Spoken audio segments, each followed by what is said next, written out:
Irreechi irree keenya dhaamsa hidhamtoota Oromoo kanneen mana hidhaa jiran irraa ergamte. Yaa uummata Oromoo baga nagaan geessan irreecha barana yoo isinitti ulfaattes ajjechaan garasiif haleellaan garana baga booqaa birraa argitan bacaqee gannaa baatanii roorroonis hammaattu baguma dhalattan Oromoo taatanii hamtus taatu rakkoon Oromummaaf qofa jabeessaa eeggadhaa warra garaan bofa magariisa fakkaatee dhokatee isinidda bu'aan isaa daaraadha akkuma ibidda wanta yeroon fidde yerootu dabarsa cittoo irratti fanxoo yoo ta'es naqarsa tokkoof tokko dawaan tokkummaa cimsuudha lolaan taatus tolaan Oromummaa tiksuudha. Oromummaan eenyummaadha yoomillee waakkannu majjii alagaatiin gonkumaan daakkannu alagan alagumaa abbaan fedhe haa iyyuu Oromummaa nuuf hin caalu fakkeesseef eenyuyyuu. Ilayaa Oromoo ilayaa saba koo eenyutu naaf hidha jabeessee caba koo eenyutu naaf beekaa hubatee dhaba koo eenyutu naaf eegaa icciitii mana koo eenyutu hubatee naaf duucha qaawwa koo eenyutu naaf bitaa qoratee dawaa koo eenyutu naaf haqaa ijarraa mimman boruuf gaarii ta'a kophatti dhibamnan kanan isin dhaleefuu isinitti hirkachuufi icciitii dhoksaa koo isinitti himachuufi dhugaa ilmaan kiyyaa barbaadee galchuufi gabrummaa maseensee bilisummaa dhalchuufi jedhee isin gaafata qabsoon hangafoota eenyummaa jabeessaa Oromummaan dhaloota irreechi irreedha irreetuu nu tiksa tullu addunyaatti baaseetiin nu ibsa. Irreechi irreedha irreetuu ummata irreessaa garuu abba kunuunfata irreetuu hireedha yoo itti beekanii ittiin murteeffatu galma akeekanii yaa waaqa booranaa yaa waaqa bareentu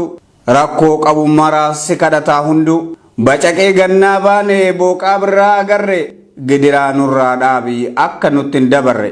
gurraacha garaa garbaa tokkicha maqaa dhibbaa waaqa nagaaf jaalalaa situu gabrummaa jibba tokkummaa kennuuf kenni akka wajjin dhaabbannu dhaamsa Oromummaadhaa akka waliin dhaammannu garaa bal'aa nuuf kenni akka waliif obsinu icciitii sabaa eegnee akka diina dhoksinu wallaalaa keenya maraa akka waliin gorsinu kadhaa keenyas dhagayi abaarree akka gogsinu warra dhadhaa keenya nyaatee dhagaa nutti fudhate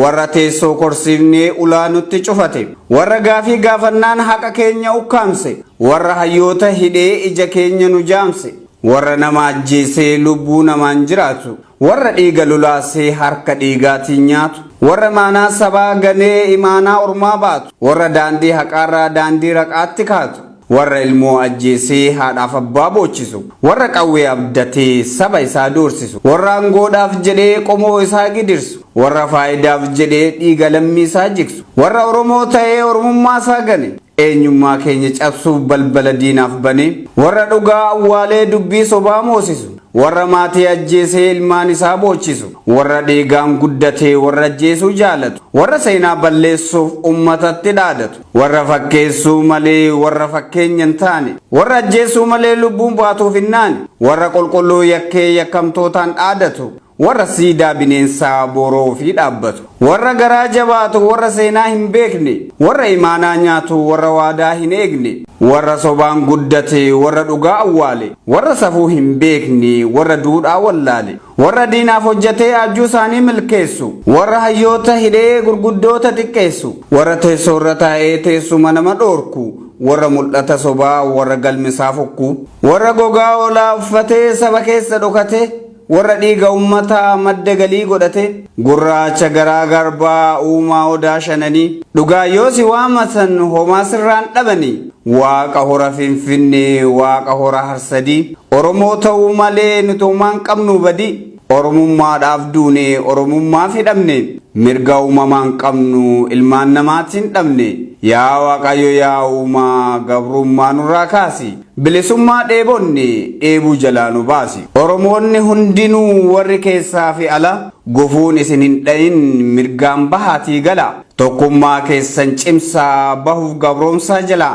miliyoon guddifatee booddeen minilik dhala iddoon haaromsa qabsoo irreecha ta'uu beeka dhugaa saba keessanii waadaa galuudhaan eega dhiigni ijoollee Oromoo harsaditti lola'e lafeen ummata keenyaa manadhatti boba'e osoo biyyaa baqatu kan bineensaan nyaatame diina afoo dhaabbatee kan rasaasaa waddame dubbannee ittiin baanu gurguddatu salphate.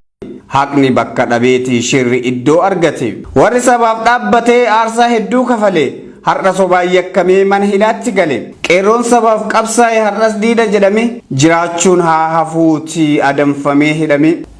Maal jettu biyya kanaan maal jettu saba Oromoon hanga yoomii haqa saba isaa dhaba hanga yoomitti duunee hanga yoomii hidhamna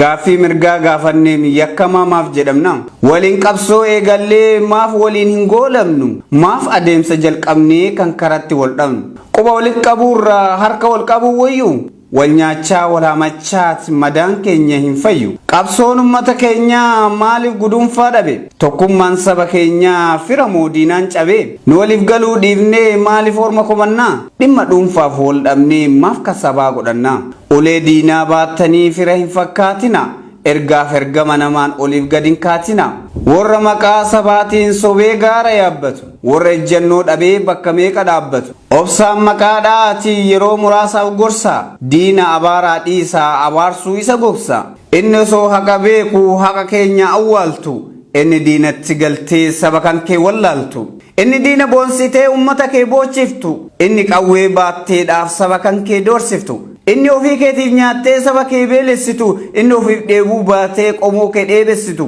inni dhugaa dabsitee soba bakka qabsiiftu inni seera cabsitee heera bakka dhabsiftu inni safuu wallaaltee sirna sabaa cabsitu inni haqa awwaaltee seera uumaa dabsitu jaalala biyyaa dhabe hundumtuu si haa jibbu teessoon kee humna dhabee si jalatti haa sirbu dhiigni ati jissite lafeen ati cabsite hirriba si haa dhoowwu dhugaan ati dabsite jedhaa waaqa nuuf kadhaa haadholiif manguddoonni xinnaan guddina dhabee salphatee gurguddooni gaafiin keenyan deebinee gumaan qeerroo hin baane injifannoon barbaannu akka yaanneen taane qabsoo teessan haaromsaa hundi qeerroo fi qarreen bakka yaanne hin geenne nu gantee jirti jarreen kadhaa fi kakannaadhaan galmicha erga galanii ulfa lubbuun guddate nafxanyaadhaaf dhaalanii ummanni keenya martuu firaaf diina beekadha daangaa dhiigaan sararee tokkummaadhaan eeggadha osoo hin kabajamin oromoof oromiyaan kanniisa mootiin qabne ni taati Itoophiyaan barcumaa fi ulfinna abbatoof jalatti eegaa oromoon garaa laafus garaa jabaachuus beeka wanta oromoon eebbisee yoomuu hin abaaramu garuu dhugaasaa dhabnaan sobaan hin araaramu kan baranaan nu gahee bara egereenis nu haa ga'u irreechi bara kanaa bakka haaromsa qabsoo oromoodhaa haa ta'u galatooma. Hidhamtoota siyaasaa mana hidhaa damee Maakalaawii irraa yaadannoon walaloo kanaa aartistii Oromoo Haacaaluu Hundeessaa fi namoota sababa ajjeefamuu isaa hordofuun manneen hidhaa jiraniif nuuf haa ta'u jedhaniiru. Walalicha seenessuudhaan kan isin dhiyeesse Aanusmaan Baay'uutii ayyaana gaarii.